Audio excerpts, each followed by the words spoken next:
Hey guys, welcome back to another video over here on the Chinese Zodiac and horoscopes. We're going to be getting that snake reading done today as I missed it yesterday, so I do apologize. So we're just going to shuffle these up, move them around, and see how you guys have been doing this week. Let's stop about there, and we'll take that one from the bottom. We'll take that one from the middle. We'll take that one from the top. What have we got? Dun, dun, dun. 3 blacks, 3 negatives. Not a great start, but it can't be any worse than this. So there is a silver line in there. It could be better. This is the blackest of the spreads we can get. So at least we know what we're dealing with. We can't get any hidden surprises. We know that it is a bit of a crappy situation you're in right now. However, it's all about the compatibilities. Black isn't always an attack. Sometimes it's a little warning. Sometimes it's a nudge in the right direction. Sometimes it's just a little bit of a check yourself before you wreck yourself kind of situation.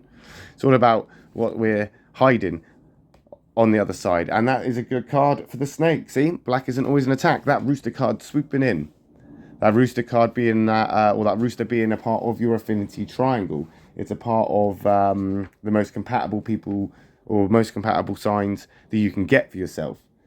The thinking triangle. So we got thinking to do. We got thinking. It's almost like you've forgotten that that's your biggest strength. It's almost like you've forgotten that you are the master planner, thinker, strategist sort of person. No one's brain works like yours. You're in that thinker triangle for a reason.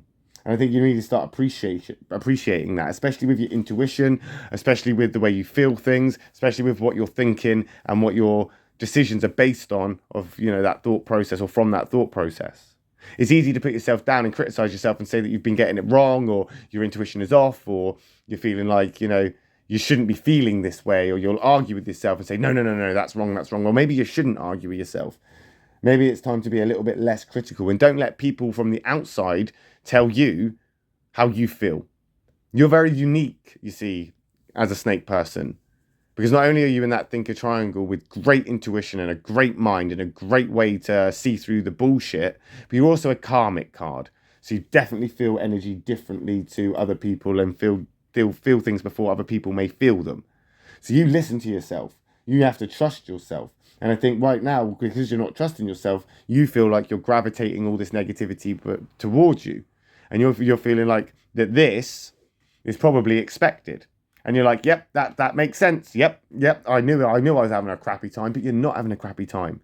The time is fine. It's how you're perceiving it. It's how you're dealing with it. It's what you're doing with it that's the issue. You need to see the positive sides. You need to see the silver lining. You need to see the good from the bad. You need to decipher what it is that has made it worth being in this place, in this point, because there'll be a reason for it.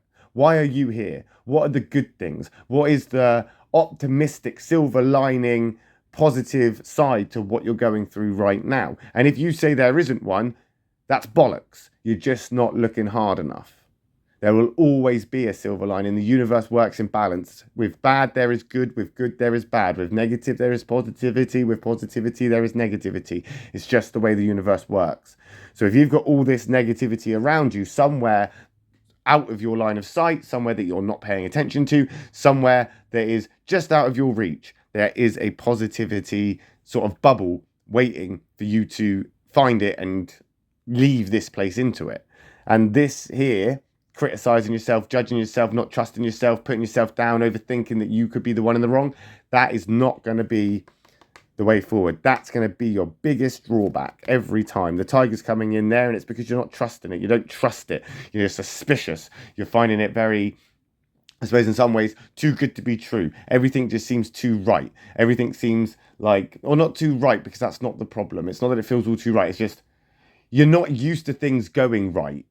Everything always goes bad. Everything's always, has a bad ending or isn't as you expected, and you're always let down, and there's always this. So when there is an opportunity to see a positive bubble or an opportunity to get into a positive place, you're not going to rush into that. You are going to protect yourself, but maybe you're being overprotective. This is the problem you see now. You're overthinking and you're being overprotective of yourself. You're not allowing yourself to embrace what is happening around you on a sort of I guess, outworld and an external level. It's okay internally to do all these things that you feel are a great defense and a great way to protect yourself and a great way to just look out for you, as selfish as a snake would be. But that's not going to get you out of this place. This is not going to move you forward. And it's okay to be selfish, especially for snake people. You need it more than anybody. You need that self-care, that self-discipline, that sort of self-love, that sort of selfness. Selfishness. You need that more than any of the signs, I think.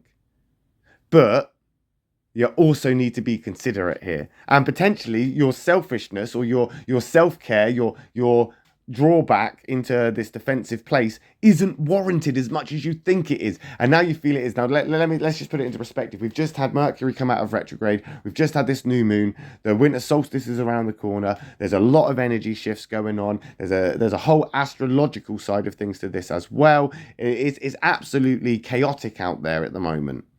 You are a snake. You feel the vibrations. You feel the shifts. You feel all of this. So, of course, you're a little bit skeptical that things are going to be okay. Of course, you're worrying a little bit. Of course, you're overthinking it. Of course, you're reading into everything. But now we're coming out of that. So now you need to trust the process. You need to trust the process, okay? The process is there universally, and it's going to happen with or without you. So you need to, I guess, in some ways, jump on the bus, jump on the bandwagon, jump in the boat, because you're going to save yourself time if you do so now. You really are not liking where you are you? You are full of distrust, there's something going on, somebody there, something hiding in the shadows that you can see, and you know something's not right. You can feel it. You can feel that there is someone that's being deceitful. They're not quite themselves. They're being a little bit shifty, shady. They're wearing a mask. We've got that monkey coming in. Snakes and monkeys don't trust each other. We've got that tiger card there. Snakes and tigers don't trust each other. We've got suspicion. We've got skepticism. We've got this whole defensiveness based around that there is something going on that you just do not trust. But you need to be able to open up to that in order to find out what it is. You have to do that. You can't keep shunning away from it. That monkey, again, is that self-care card. And it's in the negative. We're looking at too much closed offness. You're wondering why, you're not going out, or why you're not having as much fun, or why you're not being involved in things, or why you're always on your own. And again, as a snake person, I'm sure you're absolutely fine with being in that solitude place, or that place of solitude. You're absolutely fine with your own company and stuff. But stop questioning why you're not getting invitations. Stop questioning. Do you know what I mean? You're putting your own blockages in place. Nobody messages you, so you don't message them. You aren't inviting people to things that you've planned, because you can be the planner too. Just because you've not been invited and you haven't got anyone to plan with, you can make a plan. You can message someone right now, phone them up, go and knock on their door and say, do you want to do something next Saturday? Let's go and ask What's Some Face if they want to do it too. Let's make a plan. Let's plan something and get out of this place. And if you're a little bit skeptical that might be, too forward, or, it won't work, or, you've got your suspicions that it's not necessarily worth it, this is exactly what's holding you back. Just give it a go. Try it. Reach out. Do something. Because you need to trust this process, snake people. You need to trust that it is going to come back around full circle, and you are going to get out of this negative place. And we'll find out how you're getting on with that next week, won't we? When we come back and do another reading for you guys born in the year of the snake. Thanks for watching, guys. I'll be back tonight with another reading for the horse and the sheep. So if you're interested, I'll see you then. If not, no worries. I'll just see you next week. Love and peace.